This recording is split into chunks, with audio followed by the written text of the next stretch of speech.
তাদের কাছে যেহেতু মনে হয়েছে যে তারা ঘুরতে যাবেন বা একটু রেস্ট নিবেন, নিতেই পারেন। তারা ১ বছর অনেক কষ্ট করেছেন, জনগণের জন্য ছিলেন, স্টুডেন্টদের জন্য ছিলেন। এখন যেহেতু তাদের মনে হলো যে এখন একটু বিশ্রাম নেই, এটা তারা নিতে পারেন। যদি আমার একদম ব্যক্তিগত ওপিনিয়ন জিজ্ঞেস করেন, তাদের থাকলে ভালো হতো।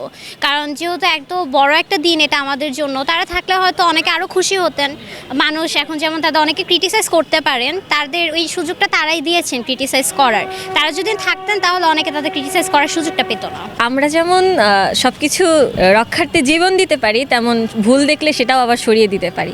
এই পাওয়ার বা এই ক্ষমতাটা আমাদের সেই 18, 19, 20 যারা আছি তাদের মধ্যে আছে। আমি অনেস্টলি তাদের কি মনে হয় তারা এটা করেছে জানি না। এখন তাদের বিরোধী দল থাকতে পারে, তারা সমালোচনা করবেন। আমাদের মতো স্টুডেন্টরা অনেকে সমালোচনা করতে পারেন। এখন অনেকে আবার তাদের পক্ষেও থাকতে পারেন, এটা যার যার উপর আসলে।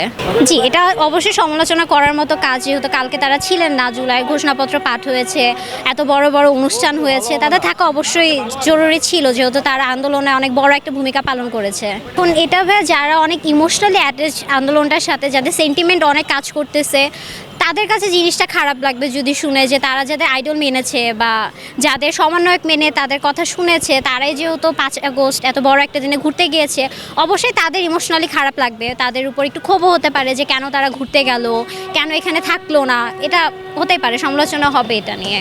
আমার দৃষ্টিকোণ থেকে এটা আমি আসলে সমালোচনার বিষয় হিসেবেই দেখতেছি। কারণ যে ওয়ালটন এখন দেশের সীমানা পেরিয়ে পৌঁছে গিয়েছে 50টিরও বেশি দেশে। ওয়ালটন, ঘরে ঘরে বিশ্বজুড়ে। তো তারা এত বড় একটা দিনে আসেনি, তো এটা অবশ্যই এই জিনিসটা ঠিক হয়নি আমার মতে। তাদের থাকা উচিত ছিল। তাদের থাকা উচিত ছিল এবং তাদের অনেকখানি অবদান আছে আমাদের এই 5 আগস্টের পিছনে। তাদের উচিত ছিল সম্মিলিতভাবে কাজ করে এগিয়ে যাওয়া, কাউকে এই বিষয়ে হস্তক্ষেপ করতে না দেওয়া, বরং সম্মিলিত প্রচেষ্টায় আমরা এগিয়ে যাব, এটাই আমাদের উদ্দেশ্য। তাই তারা ঢাকার বাইরে অবস্থান করছে, ঘুরতে গেছে, এটা আমাদের কাছে গ্রহণযোগ্য না। ক্ষোভের প্রকাশ হতেই পারে, জনমনে তো ক্ষোভের প্রকাশ হয়েছেই যে কেন তারা আজকে নাই। তাদের উচিত নীতি নির্ধারণী সকল কাজে আমাদের কণ্ঠ হয়ে কাজ করা, আমাদের যারা স্টুডেন্ট আছে তাদের কণ্ঠ হয়ে কাজ করা। তারা কেন আজকে স্বাধীনতার ঘোষণাপত্রে থাকবে না? এবং ঘোষণাপত্রটিতে 18, 19 এবং 47-এর কথা নাই, এটা আমার কাছে ভালো লাগেনি, ব্যক্তিগত মতামত। তাদের থাকা উচিত ছিল। তারা কেন এড়িয়ে যাচ্ছে জাতির একটা গুরুত্বপূর্ণ ঘোষণাপত্র? এটা এড়িয়ে যাওয়ার বিষয় না, এটা সম্মিলিতভাবে সকলের উদ্যোগ গ্রহণ করে এটাতে থাকা উচিত ছিল।